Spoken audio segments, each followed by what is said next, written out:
ये जो देख रहे हो आप, ये वाकई आम तस्वीरें नहीं हैं। अभी 13 तारीख को एक 22 वर्ष का लड़का जो एम्बुलेंस चलाता था 108, वो चमोली में एक खड्ड में गिर गया और आज तक परिवारजन बेसुध हैं। अब लोग मिलने भी आ रहे हैं, लेकिन शासन प्रशासन की तरफ से अभी भी कुछ भी इनके लिए नहीं हुआ है। ना बच्चे का पता चल रहा है, इकलौता बेटा 22 वर्ष का, और वो चला गया और सब मौन। इसलिए मैं कह रहा हूं कि आज प्रशासन या धामी सरकार कितनी बड़ी फेलियर हो रही है। परसों में एक बयान सुन रहा था, वो दूसरी घटना है जहां पर कि दराली में वो पोखरण मशीन गिरी थी और उसके बाद एक अधिकारी है विनय शंकर पांडे जी, उनका कहना था कि वो ड्राइवर को ढूंढ लिया गया। बाद में खैर वो तो पता चला कि नहीं मिला वो, लेकिन उन्होंने वहां झूठ बोली। ये कुछ तस्वीरें आज की हैं हमारे उत्तराखंड की, भयावह तस्वीरें बता रही। आज उत्तराखंड में हर जगह कुछ ना कुछ हो रहा है। पंकज सेमवाल जी का जो गाना है वो यकीन बहुत सही सटीक बैठता है कि धामी रे निथामी रे। एक और युवा हमारा जिसको पंजाब में जब वो अपने रेस्टोरेंट से घर आ रहा था उसको मार दिया जाता है, उसको चाकू गोद दिया जाता है और वो बेचारा मर जाता है। हमारे होटेलियर्स भाई जो बाहर हैं वो कितना सुरक्षित है ये हम देख पा रहे। देखिए कैसे तड़प रहा है वो, और क्या कुछ उसके साथ बीती होगी, क्या उस परिवार पर बीत रही होगी। उसके घर पर भी अभी कोई संज्ञान लेने नहीं गया। क्या उत्तराखंड पुलिस इस बात का स्वतः संज्ञान लेकर वहां जाकर पंजाब में कुछ गिरफ्तारियां करेगी? क्या वो चोर लुटेरे कभी पकड़े जाएंगे?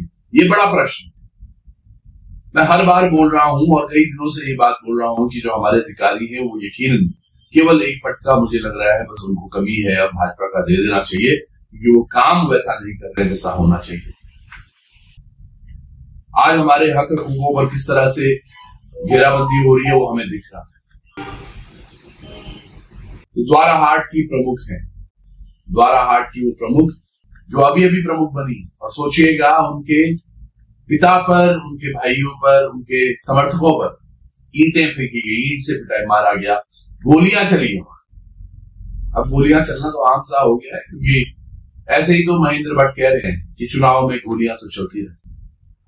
जबकि ये आरती जो है ये तो 9 वोटों से जीती। वैसे तो 10 से पर 1 वोट उनका कहते, 10 वोटों का अंतराल तो बहुत ज्यादा था, लेकिन हार पचा नहीं पा रहे, हार नहीं पचा पा रहे और गुस्सा गोलियों से निकाल रहे।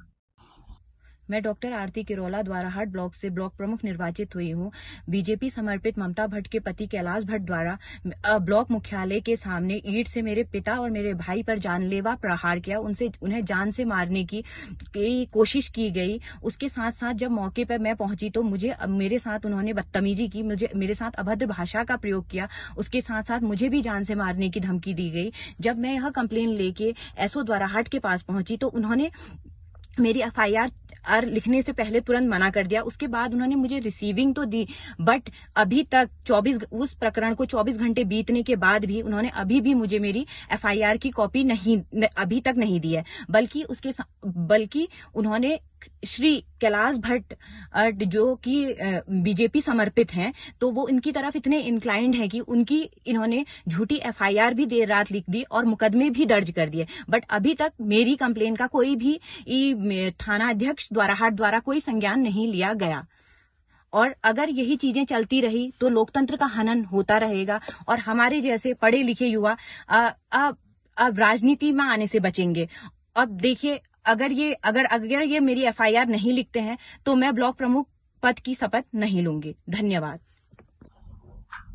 किस सूरत में जा रहे हैं, किस तस्वीर में जा रहे हैं, क्योंकि इन्हीं के आदमी कह रहे हैं हम उत्तराखंड को बिहार बनाने वाले हैं। वीडियो तो आखिरी तक चलिएगा, एक वीडियो और दिखाऊंगा मैं आपको जिसमें ये बोल रहे हैं कि हम उत्तराखंड को बिहार बनाने वाले। रुद्रप्रयाग में जो इन्होंने श्रीनगर में डैम बनाया है उसकी वजह से 2-3 गांवों के संपर्क सूत्र जो छोटे छोटे पुल हैं वो पानी से लबालब भर गए हैं। ग्रामीण वहां चल नहीं पा रहे। जो तस्वीरें आप देख पा रहे हैं ये हमारे हाल हो रहे। मतलब एक कोई तस्वीर हो जो ठीक हो, एक जो तस्वीर हो जो सही बोलती। आज हमारे प्रदेश का जो हाल है वो यकीनन बहुत बुरा हाल है। बेताल घाट में गोलियां चली, नैनीताल में किडनैपिंग हो गई। वो शाम को मिलते हैं तो वो सबसे पहले भारतीय जनता पार्टी को वीडियो भेजते हैं कि भैया ये वीडियो देखिए, हम तो घूमने गए हुए थे। पहले तो बताइए ये कौन सा तरीका होता है घूमने जाने का? क्या ऐसे घूमने जाया जाता है? या फिर आप कुछ और छुपा रहे हैं? जैसे कि रुद्रप्रयाग में जो हमारे पूर्व जिला अध्यक्ष हैं भाजपा से, वो कहते हैं कि हम तो ट्रेनिंग दे रहे थे, और फिर उनकी बातें वहां कुछ और हो रही। आज प्रदेश का बहुत बुरा हाल है। मैं क्यों कह रहा हूं धामी सरकार हर जगह फेलियर हो रही है? क्योंकि देहरादून की अगर एक घटना की बात करें जहां पर ये बेटी बचाओ बेटी पढ़ाओ और मातृशक्ति को बढ़ावा देने की बात कर रही हैं, यहां पर दो मातृशक्ति आरोप लगा रही हैं पुलिस पर कि पुलिस ने उनकी पिटाई की है, बेल्ट से मारा है, डंडों से मारा है, क्या क्या नहीं वो आरोप लगा रही हैं। आज समझिएगा ये हमारे प्रदेश में हो क्या रहा है, और ये शायद इसलिए हो रहा है क्योंकि कुछ लड़के ऐसे हैं जो बात कर रहे हैं। आप भी सुनिएगा और समझिएगा कि हमारे प्रदेश की दिशा और दशा कहां बदलने वाली है। ये बात कर रहे हैं उत्तराखंड को बिहार बनाने की। आज हमने नैनीताल को हाईलाइट करा है। हमारे वजह से चुनाव 2 दिन आगे है। एक बार बोल रहे एक बार जो वो खराबी भी लगी थी, या फिर एक बार लगी बिहार बना दिया उत्तराखंड को बिहार। जो हो रहा है ना पूरे प्रदेश में, इसमें एक बड़ी कमी विपक्ष की भी है। विपक्ष हमेशा मित्र विपक्ष की भूमिका में जो देखा गया है, बड़े बड़े नेता हों इनके, ये कभी कुछ बोल ही नहीं पाए। इतनी बड़ी घटनाक्रम आज अगर प्रदेश में हो रहा है, इसकी जिम्मेदार भारतीय जनता पार्टी तो है ही है, धामी सरकार तो है, लेकिन साथ के साथ ये मित्र विपक्ष भी है। मित्र विपक्ष का काम होना चाहिए था हर बात पर टोकना, हर वो चीज जो हो रही है प्रदेश में उसके खिलाफ बोलना, लेकिन वो कभी बोले नहीं। और आज उसका परिणाम भी देखिए, कहीं इनके जिला पंचायत किडनैप हो रहे हैं, कहीं इनके प्रमुख परेशान हो रहे हैं, कहीं इनके दूसरे प्रमुख के यहां गोलियां चल रही हैं, दोनों जगह गोलियां चली हैं। आप समझिएगा। और आज ऐसा दिन हुआ है कि इनके 3 तो वर्तमान विधायकों पर एफआईआर दर्ज हो गई, एक निवर्तमान विधायक पर एफआईआर दर्ज हो गई। अगर अभी भी नहीं संभले, शायद ये 1-1.5 साल का समय है जब आपको भी आवाज मुखर करनी होगी जनता के लिए। जब जनता के लिए आप मुखर होंगे, तब शायद लोगों के बीच में एक सामंजस्य बनेगा। जो ये अराजकता फैल रही है, इसको जवाब देना बहुत जरूरी हो गया है, अन्यथा ये होते रहेगा ऐसे।